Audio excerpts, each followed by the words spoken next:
ఇక ఈ రోజు సాయంత్రం రాబోతున్న మనందరి ఫేవరెట్ సీరియల్ అయితే చాలా ఇంట్రెస్టింగ్గా ఉండబోతుంది. ఇక లాస్ట్లో మన హీరోయిన్ రాధ అయితే వాళ్ళ లవ్ స్టోరీ కోసం ఒక కవిత చెప్తుంది. ఆ కవిత అయితే ఎక్సలెంట్ అనే చెప్పాలి.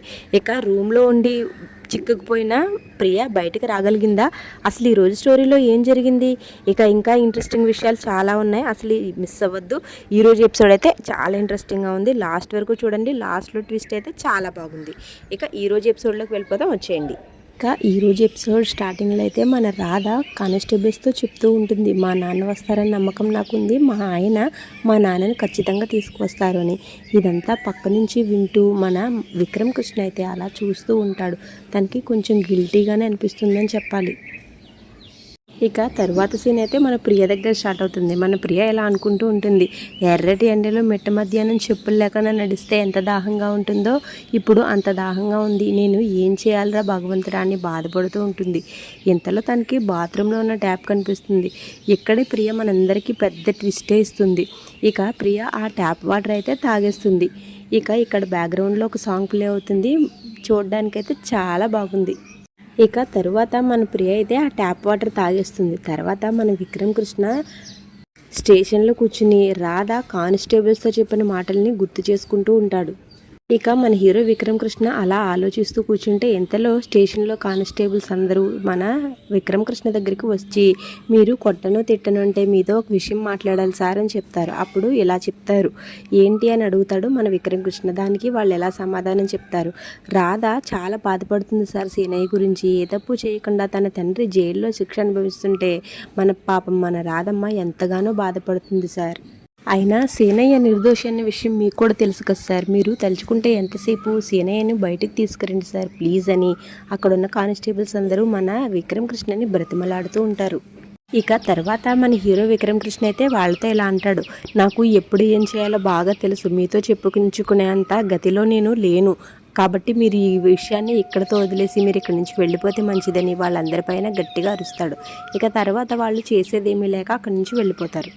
ఇక వాళ్ళు వెళ్ళిపోయిన తర్వాత మన హీరో విక్రమ్ కృష్ణ అయితే ఇలా అనుకుంటాడు, రాధా రాధా అని వేళ్ళు తినేస్తున్నారు, నా సంఘర్షణ సంగతి ఏమైంది, ఇక సీనయ్య మాత్రం ఎప్పటికి బయటకు రాకూడదు, ప్రస్తుతానికైతే రాధ మళ్ళీ తన తండ్రిని తీసుకొస్తే వెళ్ళిపోతుంది, కాబట్టి అగ్రిమెంట్ పూర్తయ్యే వరకు సీనయ్య ఎట్టి పరిస్థితుల్లోనూ బయటకు రాకూడదు, ముందుగానే నేను తీసుకొస్తే రాధ అగ్రిమెంట్ క్యాన్సిల్ చేసుకుని వెళ్ళిపోతుంది, రాధ వెళ్ళిపోతే మళ్ళీ ప్రియా ప్రాబ్లం నాకు మొదటికి వస్తుంది, ప్రియా ప్రాబ్లం నాకు సాల్వ్ అవ్వాలి అంటే రాధ మా ఇంట్లోనే ఉండాలి, అంటే రాధ మా ఇంట్లో ఉండాలంటే సీనయ్య మాత్రం ప్రస్తుతానికి జైల్లోనే ఉండాలి అని ఒక నిర్ణయానికి వచ్చేస్తాడు మన హీరో విక్రమ్ కృష్ణ. ఇక తర్వాత భవానీ శంకర్ ఒకసారి అంటాడు కదా, నీకు సీనయ్యను తీసుకురావడం పెద్ద పనేమీ కాదు, నువ్వు సీనయ్యను బయటికి తీసుకురావడం లేదంటే ఏదో గట్టి కారణమే ఉంటుందని ఆ మాటలు గుర్తు చేసుకుని అప్పుడు విక్రమ్ కృష్ణ ఇలా అనుకుంటాడు, ఒకవేళ భవానీ శంకర్ కనుక రాధకి అది నిజం చెప్పేస్తే పెద్ద ఘోరమే జరుగుతుంది, ముందు భవానీ శంకర్ నోరు మూయించాలి అని అనుకుంటాడు. ఇక తర్వాత సీన్ అయితే మన ప్రియ దగ్గర మొదలవుతుంది. ఇక తర్వాత వచ్చి దమయంతి డోర్ ఓపెన్ చేయడానికి ప్రయత్నిస్తుంది. ఇంతలో తన కూతుర్ని ఇలా అడుగుతుంది, బేబీ వాటర్ తాగావా అని. తనకి ప్రియ తాగాను, పిచ్చి వాటర్ తాగాను అని సమాధానం చెప్తుంది. అప్పుడు ప్రియ ఇలా అంటుంది, నేను బాత్రూంలో వాటర్ తాగాను మమ్మీ అని. అప్పుడు మన దమయంతి చాలా బాధపడి తనకి ఇక తను సారీ కూడా చెప్తుంది, నీవు నాకు తర్వాత సింపతి చూపిద్దు కానీ ముందు డోర్ ఓపెన్ చేయని సమాధానం చెప్పేలోపే వీళ్ళిద్దరికీ అయితే ఇక్కడ పెద్ద షాక్ ఎదురవుతుంది. ఇంతలో అక్కడికి మన హీరో విక్రమ్ కృష్ణ తల్లిదండ్రులు అక్కడికి వస్తారు.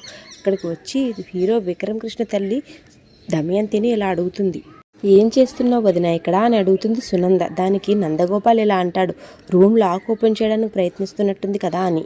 దానికి దమయంతి లేదు చిచ్చి నేనేం ఓపెన్ చేయట్లేదు అని సమాధానం చెప్తుంది. కానీ అక్కడే మన దమయంతి ఇక సునందకి దొరికిపోతుంది. కీహోల్లో కీ పెట్టి లాక్ ఓపెన్ చేయట్లేదని చెప్తున్నావేంటి వదిన అని అడుగుతుంది సునంద దమయంతిని. అప్పుడు దమయంతి ఇలా సమాధానం చెప్తుంది, ఈ కీ నాకు అక్కడ బయట దొరికింది, ఎవరి రూమ్కి అని అందరి రూమ్లు చెక్ చేస్తున్నాను అని చెప్తుంది. కానీ తన సమాధానం వీళ్ళకి కొంత వింతగానో ఆశ్చర్యంగానో అనిపిస్తాయి. నిజమే కదండి, మనకు కూడా ఎలా అనిపిస్తుంది, దమయంతి ఇలాంటి పని ఎందుకు చేస్తుంది. ఇక తర్వాత ఏం జరగబోతుందో చెప్పే ముందు చిన్న విషయం చెప్తానండి. ఇక్కడే మీకు ఒక చిన్న విషయం చెప్పాలనుకుంటున్నాను. ఈ రోజుతో మన ఛానల్ 2000 మంది సబ్స్క్రైబర్స్కి చేరువలో ఉంది. ఇక ఈ రోజు అయితే 2000 సబ్స్క్రైబర్స్ పూర్తయిపోతారు. మీ అందరి ఆదర అభిమానాలు ఇలాగే ఉండాలని కోరుకుంటున్నాను. ఇలాగే మీరు ఇంకా నన్ను మన ఛానల్ని ట్రస్ట్ చేసి నమ్మకంతో మీరు సబ్స్క్రైబ్ చేస్తే మరిన్ని సీరియల్స్ మీ ముందుకు తెచ్చే ప్రయత్నం అయితే చేస్తాను. ఇక ఇప్పటి వరకు మన ఛానల్ సబ్స్క్రైబ్ చేసుకున్న నా సబ్స్క్రైబర్స్ అందరికీ చాలా చాలా చాలా పెద్ద థ్యాంక్స్. ఏమీ తెలియకుండా నన్ను ఇంత సపోర్ట్ చేసి ఇంత ముందుకు తీసుకొచ్చారు. మన ఛానల్ మానిటైజేషన్ కూడా చాలా దగ్గరలో ఉంది. కాబట్టి ఈ టైంలో మీ హెల్ప్ అండ్ సపోర్ట్ నాకు చాలా అవసరం. సో ప్లీజ్ సబ్స్క్రైబ్ చేసుకోండి. ఈ వీడియోకి ఒక లైక్ చేయండి. మన ఛానల్ ఎలా అనిపించిందో ఒక కమెంట్ చేయండి. మన ఛానల్ ఇంకా ఏమైనా చేంజెస్ చేయాలి అనుకుంటే కమెంట్స్లో చెప్పండి. నేను తప్పకుండా మన ఛానల్ని మీకు నచ్చినట్టుగా చేంజ్ చేయడానికి రెడీగా ఉన్నాను. ఇక తర్వాత ఏం జరిగిందో తెలుసుకుందాం, వచ్చేయండి. ఇక తర్వాత అక్కడ కీ తీసుకుని మన విక్రమ్ కృష్ణ తండ్రి నందగోపాల్ ట్రై చేస్తాడు, ఇలా ఇవ్వమ్మా నేను ట్రై చేస్తాను అని. కానీ ఆ డోర్ ఓపెన్ అవ్వదు. తర్వాత ఆ తాళం తీసుకుని సరే అయితే మా రూమ్ కీలా ఉంది ఇది, నేను మా రూమ్కి చెక్ చేస్తాను అని వాళ్ళిద్దరూ ఆ కీ తీసుకుని అక్కడి నుంచి వెళ్ళిపోతారు. తర్వాత ఇక ప్రియతో దమయంతి ఇలా చెప్తుంది, మీ మావయ్య అయితే కీ తీసుకువెళ్ళిపోయారు, నువ్వు భయపడకు, నేను లవంగాన్ని తీసుకొచ్చి వాడితో ఏదోలా ఓపెన్ చేపిస్తాను అని చెప్తుంది. ఇక తరువాత మన హీరో విక్రమ్ కృష్ణ భవానీ శంకర్ దగ్గరికి వెళ్ళి భవానీ శంకర్కి చిన్న వార్నింగ్ ఇస్తాడు. కానీ ఆ వార్నింగ్కి ఏమీ భయపడ్డు మన భవానీ శంకర్. ఇక తర్వాత విక్రమ్ కృష్ణ వెళ్ళిపోయిన తర్వాత భవానీ శంకర్ ఇలా అనుకుంటాడు, సరే నాకైతే అర్థమైంది, నువ్వు నన్ను సేనయ్య విషయంలో నోరు మోయించే ప్రయత్నం చేస్తున్నావని. సరే నేనైతే సైలెంట్గానే ఉంటాను, కానీ ఏదో ఒక రోజు బాంబు పేలినట్టు ఖచ్చితంగా పేలుతాను అని చెప్తాడు. ఇక తరువాత హోటల్లో కూర్చుని వాళ్ళ బాబాయి మన రాధని వాళ్ళ లవ్ స్టోరీ అడుగుతాడు. ఇక రాధ అయితే వాళ్ళ లవ్ స్టోరీ చాలా చక్కగా చెప్తుందనే చూడాలి, అసలు మిస్ అవ్వదు. ఈరోజు సాయంత్రం చూడండి, ఈ ఒక్క సీన్ అయినా సరే చూడండి. ఇక చాలా ఇంట్రెస్టింగ్గా ఉండబోతుంది. వాళ్ళ లవ్ స్టోరీ రాధ అయితే ఇలా చెప్తుంది, ఎప్పుడూ చురుబురులాడే ఆ రేవులో తాడి చెట్టు లాంటి మనిషి ఒక్కసారి ఈ హోటల్లో పూల చెట్టుని చూసి నన్ను చూసి మనసు పారేసుకున్నారు. అప్పటి నుంచి ఆ రేవులో తాడి చెట్టు మనసులో ప్రేమే ఉండదనుకున్న నాకు మొదటిసారిగా ప్రేమ కనిపించింది. ఇక అలా ఆ రేవులో తాడి చెట్టుతో నేను ప్రేమలో పడాల్సి వచ్చింది. ఇక ఇదంతా ఇక్కడే పెద్ద ట్విస్ట్ ఉంది. ఇక ఇదంతా పక్కన నుంచి వింటూ ఉంటాడు మన హీరో విక్రమ్ కృష్ణ. తనకి చాలా కోపం వచ్చేస్తూ ఉంటుంది. మన హీరోయిన్ రాధ మాత్రం ఆ స్టోరీ చెప్తూ నవ్వుతూ సిగ్గుపడిపోతూ ఉంటుంది. ఇక తర్వాత రాధ ఇలా చెప్పడం మొదలు పెడుతుంది, అప్పటి నుంచి ఆ తాడి చెట్టు ఈ పూల చెట్టు కోసం ఈ పూల చెట్టు చుట్టూ తిరగడం మొదలుపెట్టింది. ఇక ఒకరోజు ఆ తాడి చెట్టు ఈ పూల చెట్టు చేతిని పట్టుకుని, నువ్వు లేక నేను లేను, నువ్వు లేకపోతే నేను చచ్చిపోతాను, దయచేసి నన్ను ప్రేమించు అని బతిమలాడింది. దాంతో ఈ పూల చెట్టు ఆ తాడి చెట్టుని ప్రేమించాల్సి వచ్చింది అని ఎంతో బాధగా చెప్తుంది. ఇక పక్క నుంచి మన విక్రమ్ కృష్ణ తనతో ఇద్దరు కానిస్టేబుల్స్ ఆ స్టోరీ వింటూ ఇద్దరు కానిస్టేబుల్స్ అయితే చాలా నవ్వుకుంటూ ఉంటారు. మన విక్రమ్ కృష్ణకి అయితే కోపం కట్టలు తెంచేసుకుంటుందనే చెప్పాలి. తర్వాత రాధ ఇలా అంటుంది, ఇక తర్వాత పెళ్లి చేసుకోవాల్సి వచ్చింది బాబాయ్, అదే మా లవ్ స్టోరీ అని చెప్తుంది. ఇక రాధకి ఇక్కడే పెద్ద ట్విస్టే తగులుతుంది. ఇక రాధ స్టోరీ అయిపోయిన తర్వాత పక్కకు తిరిగి చూసేసరికి అక్కడ విక్రమ్ కృష్ణ ఉంటాడు. ఇక రాధకి ఏం చేయాలో తెలియకుండా అలా ఉండిపోతుంది.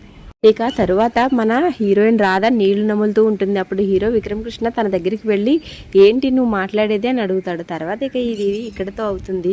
తర్వాత మన హీరో విక్రమ్ కృష్ణ ఇలా అంటాడు, ఇదంతా పక్కన పెట్టు, ముందు నీ కస్టమర్స్కి నా నెంబర్ ఎందుకు ఇచ్చావు అని అడుగుతాడు మన హీరో విక్రమ్ కృష్ణ రాధని. దానికి రాధ, నా మొగుడు నెంబర్ నేను ఇవ్వకూడదా నా కస్టమర్స్కి అని అడుగుతుంది.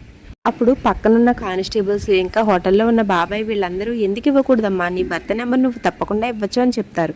దానికి మన హీరో విక్రమ్ కృష్ణ, చిచ్చి నేనేం దీని మొగుడినేమి కాదు, నేను మొగుడిని కాదు అని గట్టిగా అరుస్తూ ఉంటాడు. దానికి రాధ ఇలా అంటుంది, మరి నువ్వు నా మొగుడివి కాకపోతే ఇంకెవరు అని. దానికి అప్పుడు కానిస్టేబుల్స్ ఇలా అంటారు, అయితే కరెక్టే సార్, మీరు రాధమ్మకి మొగుడు కాదు, రాధమ్మే మీ పెళ్ళము అని అంటారు. దానికి రాధ కూడా, చిచ్చి నేను వీడికి పెళ్ళాన్ని ఏంటి, నేను వీడి పెళ్ళాన్ని కానే కాదు అని గట్టిగా చెప్పేస్తుంది. అయితే ఎలా అయితే మన రాధ విక్రమ్ కృష్ణ నోట్లోంచి ఆ ఆర్డర్ ఏంటో చెప్పేలా చేస్తుంది. ఇక మన విక్రమ్ కృష్ణ అయితే పాపం అమాయకంగా అతను చెప్పిన ఆర్డర్ అంతా వీళ్ళకి చెప్తాడు. తర్వాత ఇక రాధ ఆ ఆర్డర్ ఫినిష్ చేసే గోలలో పడిపోతుంది. ఇక కానిస్టేబుల్స్ కూడా రాధకి హెల్ప్ చేస్తారు ఆర్డర్ ఫినిష్ చేయడానికి. ఇక ఇలా ఈ రోజు ఎపిసోడ్ అయిపోతుంది. చూసారు కదండి, ఈ రోజు ఎపిసోడ్ అయితే చాలా ఇంట్రెస్టింగ్గా ఇంకా ఫన్నీగా కూడా ఉంది. ఇక రోజు కూడా ఇలాగే టీవీలో కంటే ముందుగా మన ఛానల్లో ఈ వీడియోలో ఏం జరుగుతుందో, ఈ రోజు స్టోరీ ఏం జరుగుతుందో తెలుసుకోవాలనుకుంటే మన ఛానల్ సబ్స్క్రైబ్ చేసుకోండి. ఈ వీడియో ఎలా అనిపించిందో లైక్ చేయండి, మన ఛానల్ని సబ్స్క్రైబ్ చేసుకోండి. ఇక రేపటి ఎపిసోడ్ కూడా షార్ట్ కట్లు చెప్పేస్తాను, వినేయండి. ఇక రేపటి ఎపిసోడ్లో అయితే మన రాధాకృష్ణులు ఇద్దరు వాళ్ళ ఇల్లు చేరుకుంటారు. ఇల్లు చేరుకున్న తర్వాత మన విక్రమ్ కృష్ణ డోర్ తీసే ప్రయత్నం చేస్తే అది రాదు. అప్పుడు మన heroine Radha door lock open చేసి తలుపు తీస్తుంది. తర్వాత ఏం జరిగింది, ఇక వీళ్ళిద్దరూ ప్రియను చూసేసారా, ఏం జరిగిందన్న విషయం తెలుసుకోవాలంటే రేపటి వరకు ఆగవలసిందే. రేపటి వరకు ఆగాలంటే మన ఛానల్ సబ్స్క్రైబ్ చేసుకుని బెల్ ఐకాన్ ఆన్లో పెట్టుకోండి. రేపు ఉదయం నేను పెట్టే వీడియో మీ ఫోన్లోకి నోటిఫికేషన్ వస్తుంది, వెంటనే మీరు చూసేయచ్చు. Thank you so much for watching.